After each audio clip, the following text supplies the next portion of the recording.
Mateo 11, y hoy vamos a leer del versículo 20 al 24.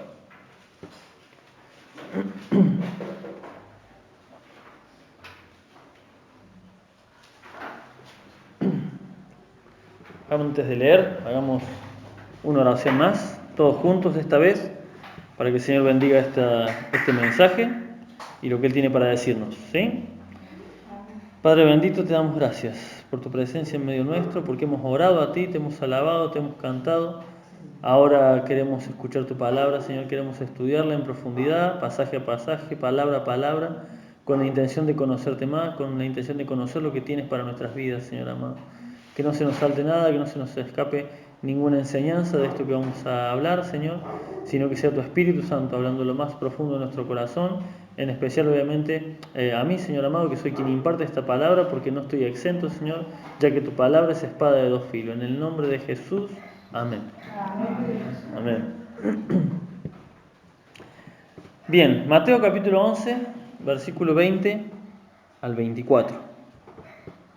Dice: Entonces comenzó a reconvenir a las ciudades en las cuales había hecho muchos de sus milagros, porque no se habían arrepentido, diciendo: ay de ti, Corazín, ay de ti, Betsaida, porque si en Tiro y en Sidón se hubieran hecho los milagros que han sido hechos en vosotras, tiempo ha que se hubieran arrepentido en cilicio y en ceniza.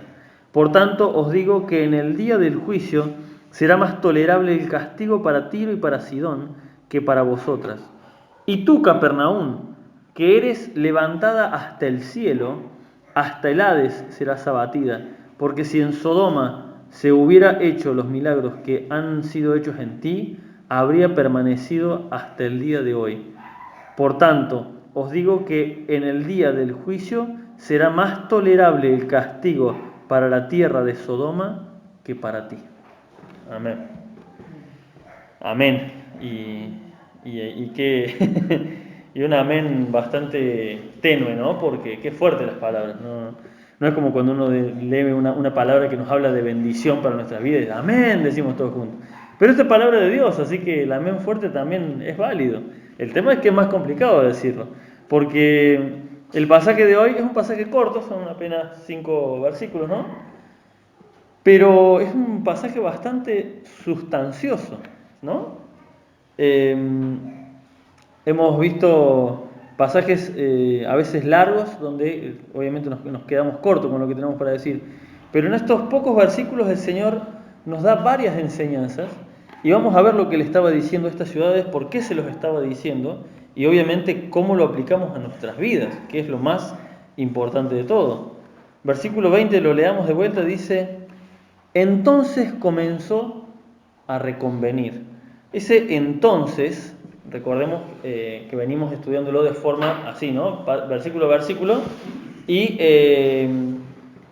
que habíamos tenido entre lo que había pasado entre primero, ¿cómo se llama? En el Sermón del Monte, había habido una pausa, luego los mandó a practicar lo que habían aprendido, ¿sí? Luego les enseñó otras cosas, y luego pasó esto de que llegaron a Juan los discípulos de Juan el Bautista. Entonces, lo último que vimos fue lo de los discípulos de Juan, ¿no? Y acá dice la palabra entonces. Cuando la palabra de Dios une así con una palabra como esta, significa que inmediatamente después de lo que vimos, ¿sí? Casi que podremos decir, a consecuencia de eso que pasó, lo que habló a los discípulos acerca de Juan el Bautista, a consecuencia de eso vino también esta palabra, ¿no? De parte de Jesús. Ese entonces nos dice que claramente esto es inmediatamente después de eso.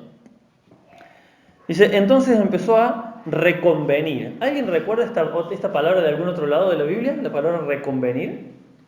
¿Se acuerdan? ¿Dónde más la usa la Biblia? Está acá, ahí mismo en los evangelios. Cuando Pedro empezó a reconvenir al Señor Jesús, cuando el Señor Jesús dijo que iba a ser crucificado, y dice que Pedro empezó a reconvenir. ¿Qué significa esta palabra reconvenir? La palabra exactamente, ahí se las digo, significa varias cosas. Tiene varias aplicaciones, depende de cómo se lo use, ¿no? Puede ser la palabra esperen un segundito que no se me abre ahí está. La palabra es oneidizo, ¿no? Y depende del contexto en el cual se lo usa, significa una cosa o la otra. Acá, obviamente, el uso que le da el Señor Jesús es el mismo que le dio Pedro, ¿no? Que es el reproche, ¿no? Reprochar. Pero también, fíjense, qué loco, depende del contexto, también significa injuriar. Obviamente el Señor no estaba injuriando porque injuriar implica mentir o exagerar. Oprobio, significa vituperio, ¿no? Entonces puede que encontremos, si en algún momento estudiamos las palabras originales, puede que nos encontremos esta palabra oneidizo varias veces, porque significa varias cosas, depende de en qué contexto. Acá el Señor obviamente lo que está haciendo, usando el significado de reprochar, ¿sí? Entonces dice, entonces comenzó a reconvenir, o sea, a reprocharles a las ciudades en las cuales había hecho muchos de sus milagros. Eso nos está diciendo de que, recordemos que en todo este paso el Señor iba caminando, iba de aldea en aldea, de ciudad en ciudad, con toda la gente que lo seguía. A veces tenía que cruzar el mar para que lo dejen de seguir tanta gente, pero aún así lo encontraban de vuelta y se llenaba de gente. O sea que ya para esta altura el Señor era una figura pública bastante conocida, ¿no? Y dice acá claramente que ya había hecho muchos de sus milagros. Eso implica que en estas ciudades, ¿cómo se llaman? En Corazín, Betsaida y en Capernaum, el Señor, ¿qué había hecho? Había derramado poder de Dios. Había demostrado que Él era el Mesías, por medio de lo mismo que le dijo a Juan el Bautista. ¿Qué le dijo a Juan el Bautista? Cuando le preguntó, ¿tú eres el Mesías? Le dijo, díganle esto a Juan. ¿Qué le dijo? Los mudos hablan, los cojos saltan, ¿sí? O sea, este es mi testimonio. El mismo testimonio que veían todos era el que vieron en estas ciudades. Entonces convenió a reconvenir, a reprocharle a las ciudades a las cuales había hecho muchos de sus milagros, porque no se habían arrepentido. Escuchen esa palabra, arrepentido. El reclamo, el Señor no les estaba reclamando los milagros que hizo. El Señor no es así. Nosotros reclamamos cosas cuando hacemos algo por alguien y esa persona no actúa mal con nosotros. Él no les estaba reprochando los milagros, Él no les estaba reprochando ninguna otra cosa que arrepentimiento. Después de haber visto lo que vieron, ellos no se arrepintieron. Y esto es algo que hemos visto incontables veces dentro de las congregaciones. ¿Qué cosa? Que llega alguien nuevo, pide oración porque su familia está mal, porque necesita trabajo, el Señor hace la obra, ¿no? El Señor hace la obra, ¿y qué pasa con esa persona? Desaparece. ¿Cuántas veces? Y peor, a veces simplemente trabajo, a veces simplemente un problema familiar, pero peor es cuando llega gente con problemas de salud grave y el Señor hace una obra milagrosa inmensa, ¿no? Una obra milagrosa inmensa y esa persona nunca más pisa una iglesia, ¿no? Obviamente eso nos llena de tristeza y también nos hace pensar esta duda como la de Juan, ¿no? ¿Por qué el Señor permite estas cosas? ¿Por qué el Señor hizo el milagro si sabía que se iban a ir? ¿No? Bueno, porque esto entra dentro de la soberanía de Dios. Él sabe qué hace y cómo hace las cosas, ¿sí? Mía es la viña, dice el Señor. Vos no me vas a decir a mí lo que yo tengo que hacer. El Señor sabe por qué hace una cosa y la otra. Pero sin duda que, y lo vamos a leer más adelante, acá en este pasaje está escrito el por qué el Señor permite esos milagros a gente ingrata. ¿Sí? Por eso no hay que predicar nunca sanidad. ¿Qué es lo que el Señor requiere? Arrepentimiento. Nuestra predicación jamás debe ser la sanidad. La sanidad la da Dios si Él quiere, cuando Él quiere, como Él quiere. Pero como iglesia, y Mirador del Lago nos habla a nosotros, nuestra predicación, ya sea si salimos a predicar juntos, o si le hablamos a un vecino o a un familiar, jamás debe ser, el Señor puede hacer una gran obra en tu vida, el Señor te puede sanar, el Señor puede restablecer tu matrimonio. Sí, el Señor puede, pero esa no es la predicación que el Señor nos mandó. ¿Cuál es la gran comisión? Ir por el mundo, predicar el Evangelio, que es el arrepentimiento, y hacer discípulos. No dice predicar la sanidad. Esas señales acompañarán a los que creen. No dice que la tenemos que predicar. Esas señales los van a acompañar. Muchas veces por eso hay tantas denominaciones que piensan, ¿y por qué algunos creen en los milagros y otros no? ¿Por qué en algunos lugares parece que se ven milagros y en otros no? Porque lamentablemente se persigue de una forma incorrecta el tema de los milagros. Los milagros vienen de parte de Dios como una señal cuando Él la considera apropiada. Pero hay muchas congregaciones que no vieron, o sea, los milagros los vemos todos los días. Ya el hecho de que nos levantemos y podamos respirar y arrepentirnos, ya es el milagro de la salvación. Pero hay muchas congregaciones que en toda su vida son fieles a Dios y jamás ven un milagro. Precisamente porque no lo necesitan. Porque no necesitan de ver algo sobresaliente para creer en Cristo. Esa es la fe más pura. ¿Qué dijo el Señor Jesús a Tomás? Bienaventurados los que creyeron sin haber visto nada, ¿no? Y a veces queremos, me encantaría ver un milagro. ¿Para qué? Sí, bienaventurado, dichoso aquel que cree sin haber visto nada. Bien, en estas ciudades dice que se habían hecho muchos de sus milagros. O sea, está hablando de una gran cantidad. Por las calles tal vez, o sea, algo evidente, algo sólido, que nadie podría haber negado que era el Hijo de Dios el que traía esto. Versículo 21 dice: ay de ti, Corazín, ay de ti, Betsaida, porque si en Tiro y en Sidón se hubieran hecho los milagros que han sido hechos en vosotras, tiempo ha que se hubieran arrepentido en silicio y en ceniza. Tiro y Sidón fueron dos ciudades bastante terribles. De hecho, hay varios pasajes, me puse a buscar, y hay varios pasajes en donde se habla, el Señor hablándole a estas ciudades de que se arrepientan porque va a venir el juicio. Lo hizo en Amós, en Zacarías, en Oseas, creo que también en Ezequiel, no me acuerdo bien, pero eran muchos los pasajes donde se habla de estas dos ciudades. ¿Cuántas veces el Señor le habló a estas ciudades? Y fíjense lo que dice el Señor. Dice: ay de ti, Corazín y Betsaida, que eran dos ciudades del tiempo de Jesús. Porque si en Tiro y en Sidón, en esas dos ciudades que se mencionan en el Antiguo Testamento, que se les predicó una y otra vez, que esas ciudades que perseguían a los predicadores, perseguían a los, en ese tiempo no eran predicadores, eran los profetas, ¿no? En ese tiempo los perseguían, los mataban. Si en esas ciudades tan terribles, si hubieran hecho los milagros que han sido hechos en vosotras, o sea, en Corazín y en Betsaida, tiempo ha, o sea, desde aquel tiempo, eso significa todavía hasta el día de hoy, se habrían arrepentido en silicio y en ceniza. O sea, todavía serían dos ciudades convertidas, eso está diciendo. Es decir, tiempo ha, o sea, desde todo ese tiempo ya se habrían convertido estas ciudades. Ya habrían entendido si se hubiesen hecho estos milagros que se hicieron en ustedes. Estamos hablando de dos ciudades terribles, ¿no? Claramente Corazín y Betsaida fueron visitadas por Jesús y por todo su ministerio en todo su esplendor. ¿Cuántas cosas maravillosas habrán visto en estas ciudades? ¿Cuántos paralíticos? ¿Cuánta gente? Porque recordemos que hoy en la cantidad de gente que vivía en aquel tiempo no es la misma cantidad de gente que hay ahora. Los poblados eran mucho menos poblados que ahora. Estamos hablando de que cada poblado tenía tal vez 100, 200. Con un poblado grande, 1000, 2000 personas. O sea que si en este pueblito que tiene 10.000 personas nos conocemos todos, si quiebra la pata uno ya nos enteramos todos, imagínense en estos pueblitos. Todos se enteraron de los milagros que hizo Jesús. No es algo que pasó desapercibido. La gente no estaba entretenida en sus casas viendo Facebook que no se enteraba. No, el único entretenimiento que tenían era por lo menos saber qué le pasa a los vecinos. ¿Saben qué significa eso? Que todos se enteraron de los milagros que hacía Jesús. Que todos recibieron algún familiar con alguna sanidad, con alguna dolencia sanada. Todos vieron algún milagro. Pero la pregunta no es ¿qué es lo que faltó? Arrepentimiento. Arrepentimiento. Esto nos habla de que todos los milagros del Señor los puede hacer en nuestras vidas, pero no van a servir de nada si no hay arrepentimiento.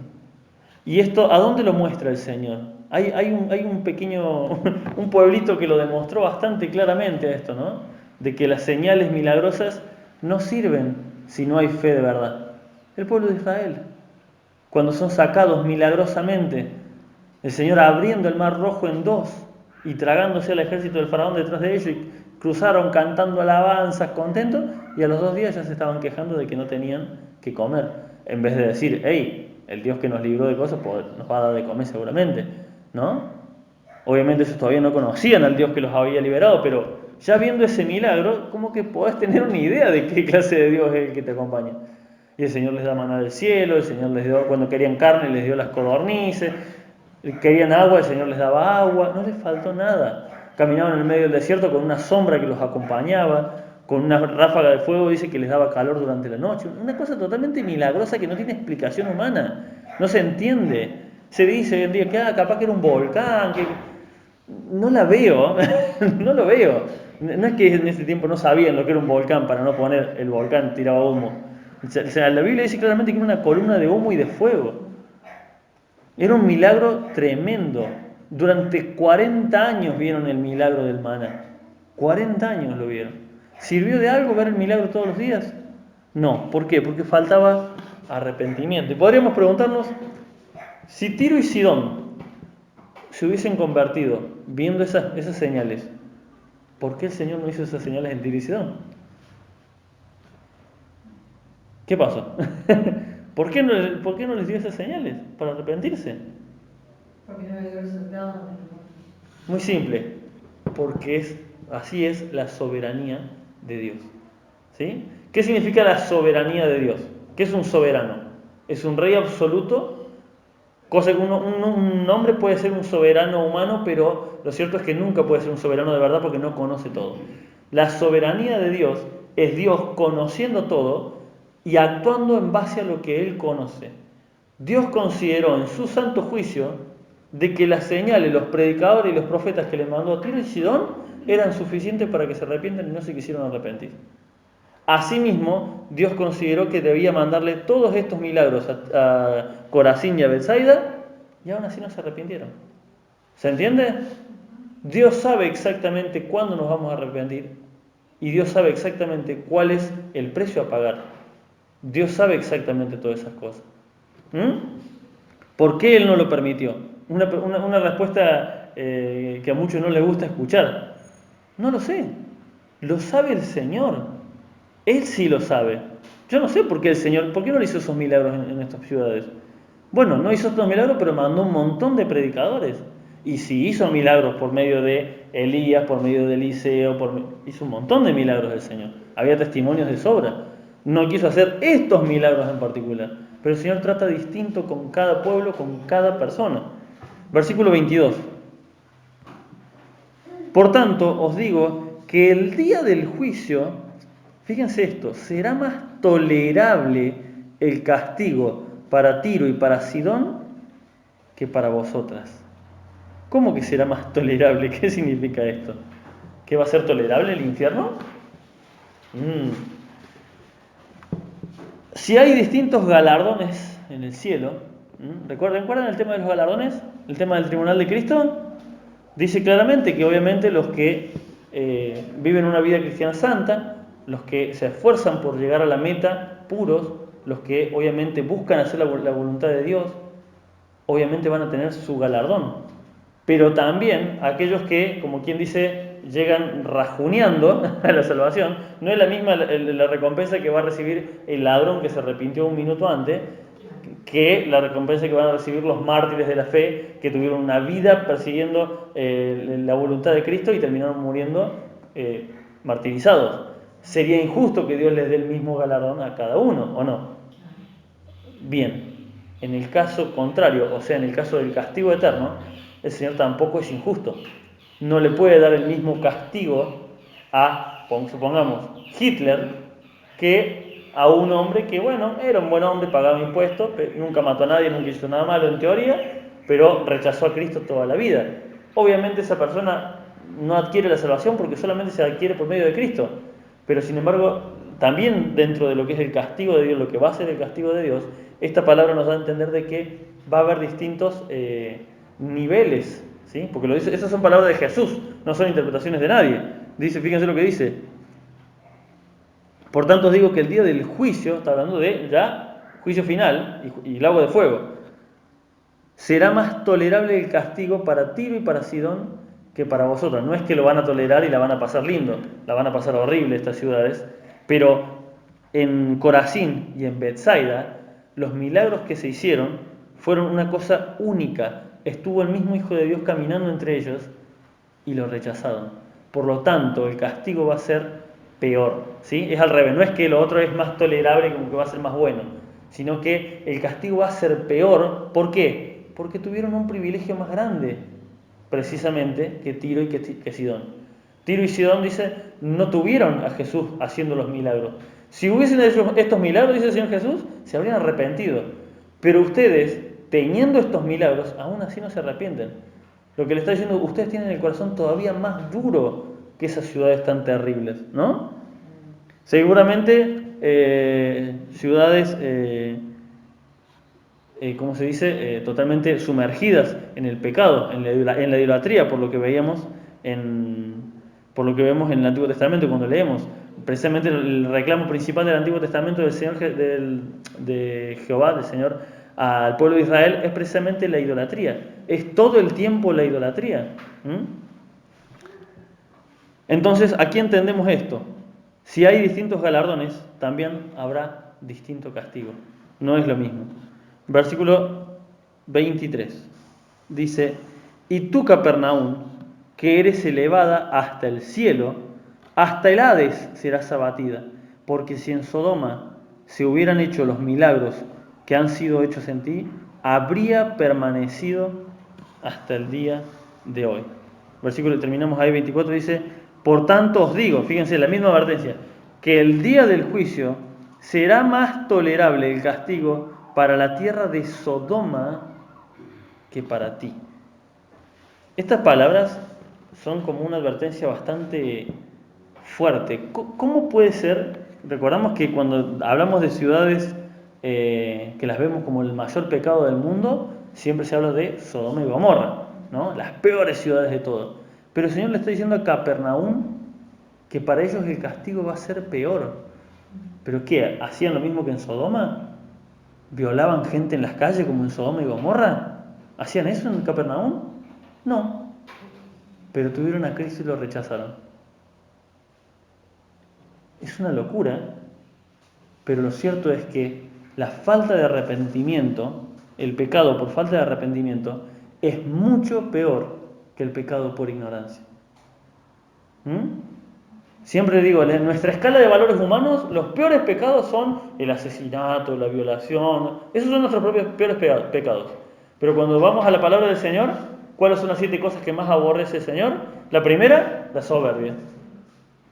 ¿Cómo que no aborrece primero la violación? No, la soberbia para Dios es peor. La lengua mentirosa, el que siembra discordia entre hermanos, esas cosas están entre las cosas que más aborrece Dios. Nuestra escala de valores está totalmente desordenada. Nosotros todo lo analizamos por sentimientos, pero el Señor tiene una escala de valores totalmente distinta a la nuestra, ¿no? Dios tuvo más misericordia de estas ciudades que de Sodoma. Mucha más misericordia tuvo. Estaba en las calles haciendo milagros y aún así no se arrepintieron. Pregunta, ¿qué queda para nosotros? Porque les recuerdo una cosa, si Dios tuvo más misericordia de Capernaum que de Sodoma, les recuerdo que tuvo infinitamente más misericordia de Vialemacé que de Capernaum. Porque nosotros vivimos en algo que ellos no tenían, en un país libre, con libertad de culto, con dentro de todo libertad económica, podemos andar tranquilos por las calles, podemos predicarles a alguien sin ningún problema. ¿Recibimos más misericordia nosotros o menos que ellos? Mucha más.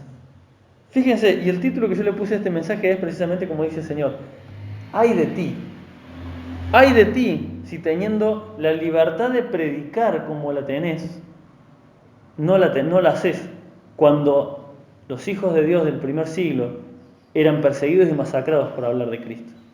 ¡Ay de ti! Si tenés la libertad de predicar y no lo haces. ¡Ay de ti! Si tenés la libertad de estudiar la palabra de Dios y las facilidades que tenés con internet, con un montón de cosas, de estudiar la Biblia y no lo querés hacer. Porque los hermanos del primer siglo se habrían descorazonado por tener un fragmento más de la palabra de Dios, por entender mejor la palabra de Dios. Se tenían que reunir a escondidas. Y nosotros tenemos el privilegio de hacerlo a puertas y ventanas abiertas. El Señor nos dice, ay de ti si teniendo estas libertades no las aprovechas. Tenemos el trabajo, ¿sí? Para Cristo, el trabajo me refiero dentro de la iglesia. Ay de ti si teniendo oportunidad de trabajar para servir a Dios en la congregación en alguna forma, no lo haces cuando los hermanos se tenían que reunir en cuevas. Ay de ti si no aprovechás las comodidades que tenés. Cuando Pablo y Silas tenían que adorar en una roca, en el fondo de una roca, atados los pies en un cepo, llenos de orín y de otra materia fecal, de que iba de los otros presos, iba hacia ellos. ¿Y ellos qué estaban haciendo? Alabando. Ay de ti si vos que tenés esa silla que te parece incómoda, y no de madera, podría ser de otra cosa. Ay de ti si te quejas de las comodidades que tenés. Ay de nosotros si no sabemos aprovechar el tiempo que el Señor nos dio. Porque verdaderamente la misericordia de Dios que tuvo por nosotros no tiene nombre comparada con las de aquel tiempo. Ay de nosotros si por comodidad, por cansancio, por flojera decidimos no venir a la casa del Señor. Porque recordemos que nuestros hermanos en Cristo, que ya partieron con el Señor, tuvieron que sudar verdaderas gotas de sangre solamente por reunirse. Tuvieron que morir en familia, atacados por leones en el Coliseo Romano. Tuvieron que ser torturados de distintas formas que ni voy a contar porque son aberrantes. Y nosotros nos quejamos de que hoy hace frío, hoy hace calor, hoy me duele la cabeza, hoy me duele el estómago. Me pregunto si le habrá dolido el estómago a Pedro, estando crucificado, patas para arriba, ¿no? Me pregunto si le habrá dolido la cabeza a Esteban cuando lo apedreaban. El Señor les bendiga y espero que podamos verdaderamente reflexionar en estas palabras, porque creo que el mensaje de hoy es ese y lo debemos tenerlo en nuestra mente. Ay de ti, Maico, si seguís buscando excusa para no hacer mi voluntad. ¿Amén?